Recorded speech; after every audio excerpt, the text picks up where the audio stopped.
Paul, what did the family, and most importantly, what did your mum make of the Pride Park experience on Saturday? Well, I think they loved it. They especially loved the first 10 minutes when the crowd were jumping up and down.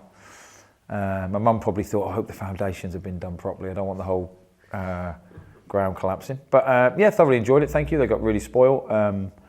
The owner and his wife, David and Kath, kindly went over and met my family, which is really nice. So yeah, so they feel like they've been here a long time, which is lovely. And what did you learn, more importantly, I guess, about your team at the weekend? Cool, that's a tough question. That was a nervous itch in my nose, wasn't it? That's like a time breaker. Just that there's certain departments that we need to be better at, and maybe I let them down a little bit. That I think that the message that they received off me was like, I like to play forward, run forward. If there isn't a pass on to go forward, then you can go sideways or backwards. But predominantly, like, we're trying to break lines all the time.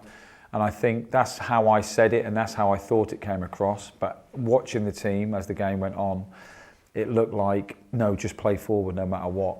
So, and that's my fault. The message hasn't come through the way I wanted it to. So we have to address that. We still have to be better on a few things that I'm not going to elaborate on, obviously, because if Aki watch this, they'll think, oh, that's good of him to tell us that's their weakness. But there's a few things.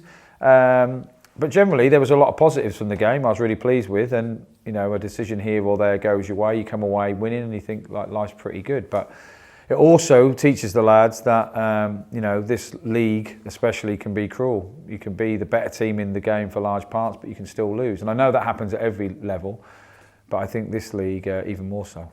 Although I guess the messaging maybe could have been a bit clearer, is it encouraging for you that they are taking on board what you're asking them to do? Well, I hope they are. There's certain parts of it I can see, and like, it was my fault a little bit in the middle of the pitch that I've given Knighty a lot more freedom to get up the pitch, with the understanding that one drops, but neither Knighty or Connor really drop. So that's my fault. Again, I've given Knighty freedom, but I'm just saying that there's certain parts on the pitch you have freedom and certain parts you don't.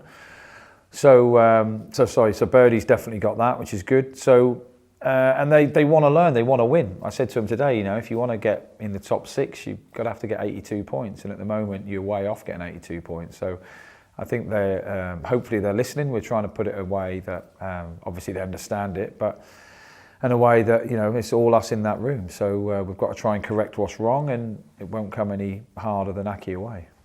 Without James Collins for the next 3 league games, how much of a blow is that for you?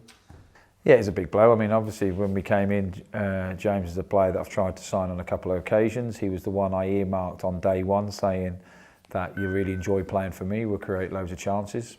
So some of the things I've said are right. He has. He scored, obviously, 3 and 2, which is great. And as a striker, when you're in that sort of run of form, it's an amazing feeling. You feel invincible. So for him to now to come out 3 days, he's still sulking a little bit even now when I do this, and it's Thursday afternoon, so he's been a bit downbeat. But unfortunately, that's how football is. If you raise your arm, there's always a consequence.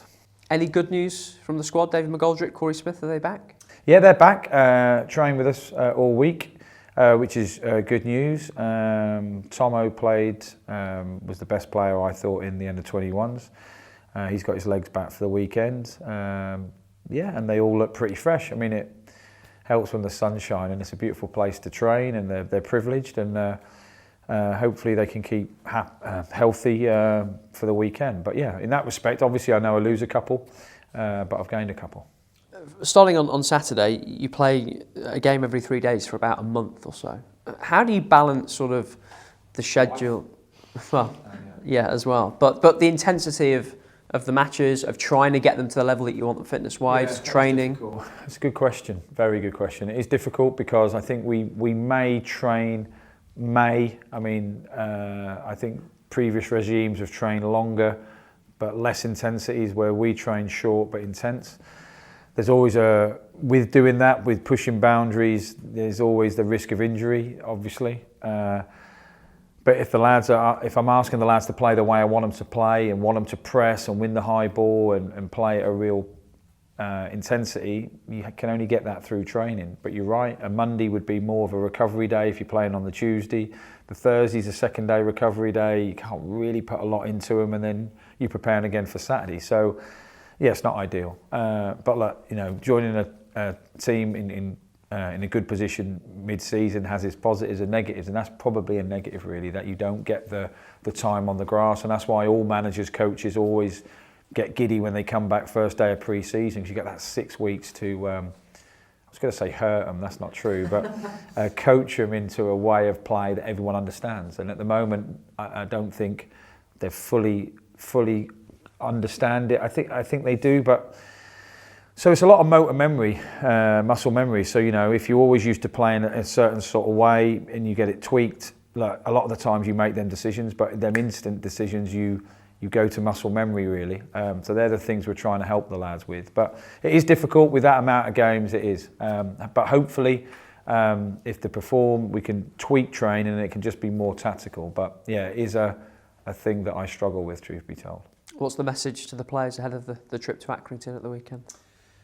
Well, luckily, well, not luckily, they deserved it, but they've taken that, you know, away points and that drama. There's always another drama waiting, obviously, but I know how football is. But took that away, and I just said to them this morning about, look, it's just a game of football on a piece of grass with white lines. Don't worry about where it is, how many are there, what the stadium is it home, is it away, what injuries they've got. Look, we'll have a game plan to try and stop Accrington's strengths, and they've got a lot. They're a really good football inside this year, and we'll have a game plan to try and cause them all sorts. And we always say to the lads that, you know, sometimes the opposition's strengths become their weaknesses if you can manipulate it. So that'll be the message, and the message, as always, home or away, will be go out and try and win the game. We're not trying to shut up shop and nick one on the break or anything like that. We will go for the game from the first minute, go for the jugular, and that's the way we want to play.